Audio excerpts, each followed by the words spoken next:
Malaking palaisipan pa din sa mga PBA fans kung ano ang susunod na hakbang ni Robert Bolick matapos nitong umatras sa paglalaro sa Japan B-League. Sa ngayon nga ay hawak ng Northport Batang Pier ang rights para kay Bolick kahit na nagdesisyon ito na umalis sa koponan para maglaro sa Japan. Nakikitaan ng Batang Pier ng potensyal na maging championship contender sa mga susunod na taon dahil sa pagkuha nila ng malalakas na rookies sa nakaraang PBA draft. Malaking bagay na nasungkit nila ang former ace player ng UP Fighting Maroons na si Xavier Lucero. Kabilang ang Phil Australia na si Cade Flores na naging Rookie of the Year sa NCAA noong nakaraang taon. Kabilang din sa nakuha nila sa draft si John Amores na nakilala bilang isang dirty player pero kalaunan ay nabigyan pa ng pangalawang pagkakataon para magbago at makapaglaro muli ng basketball.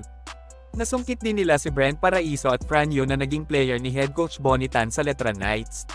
Ang mga rookies na ito ang posibleng makapagpabago ng tadhana ng Northport sa PBA. Mula sa pagiging farm team ng SMC, at ngayon ay titingalain na ng mga basketball fans sa mga susunod na taon ng liga. Alam naman natin na halos lahat ng mga powerhouse team ngayon ng PBA ay nag-uumpisa na magpabata ng kanilang mga star players. Karamihan kasi ng mga superstar na nasungkit nila ay nanggaling sa Batang Pier, na ngayon ay may mga edad na.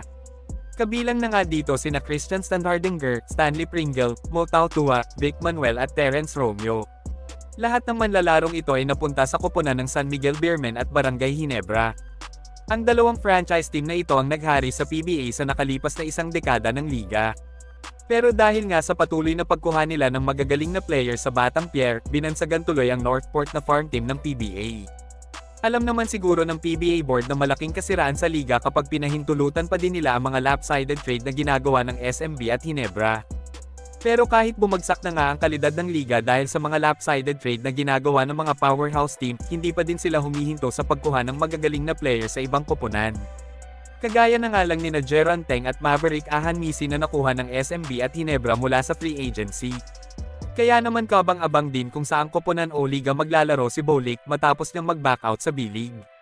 Bago pa umalis si Berto sa PBA, naging usap-usapan na baka gusto lang niyang maging free agent na sa PBA nang sa gayon ay makalipat na siya sa Ginebra. Alam naman natin na nalalapit na din ang pagretiro ni LA Tenorio kaya pinaghahandaan na din nila ang posibleng pumalit sa posisyon niya. Pero dahil nga hindi natuloy ang balak na pagkuha kay Bolick, nagdesisyon na lang ang Ginebra na kuhanin si Ahanmisi mula sa free agency. Maliban sa pagkuha kay Maverick Ahanmisi, target din ngayon ng Ginebra na makuha si Mikey Williams sa TNT, lalo na ngayon na hindi magkasundo sa kontrata ang dalawang panig. Si Bolick naman ay posibleng targetan ng TNT Tropang Giga sakaling umatras na sila kay Mikey Williams. Pero dahil nga nasa Northport pa din ang rights kay Robert Bolick, mapipilitan ng TNT na makipag-swap na lang ng player sa Northport.